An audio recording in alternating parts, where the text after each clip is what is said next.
L'application permet d'héberger des connaissances. On a ici une connaissance qui peut être un cours ou une procédure. Lorsqu'on rentre à l'intérieur, on voit des sections et des lectures. En accédant à une lecture, on voit que l'on peut avoir différents types de contenus comme du texte, des vidéos, des audios, des images ou même des pièces jointes. Et lorsque je clique sur un texte, je suis en mesure de déclencher la lecture audio. L'énergie solaire, une des formes les plus prometteuses d'énergie. L'application a aussi une capacité de traduction qui permet d'avoir les contenus en plusieurs langues. Actuellement, les langues disponibles sont l'anglais et le français. Solar energy, one of the most promising forms of renewable energy, has undergone remarkable. Nous pouvons aussi utiliser l'intelligence artificielle pour créer des contenus. Je vais ouvrir mon éditeur et sélectionner un contexte que j'avais défini au préalable.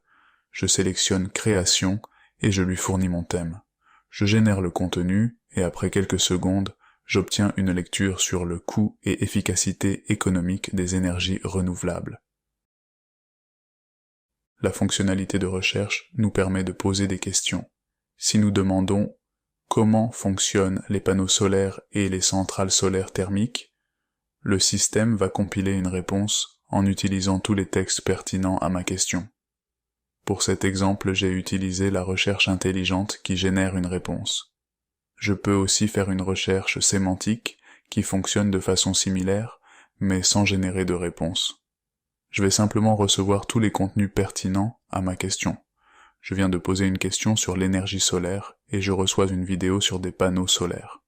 Lorsque la réponse à une question n'est pas disponible, il est possible de générer manuellement la réponse.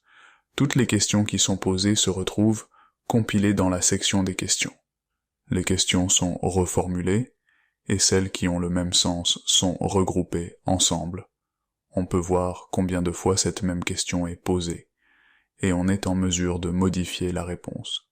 Je viens de rajouter une réponse à cette question, et la prochaine fois qu'elle sera posée, la réponse que je viens de fournir apparaîtra, comme on est en mesure de le voir ici.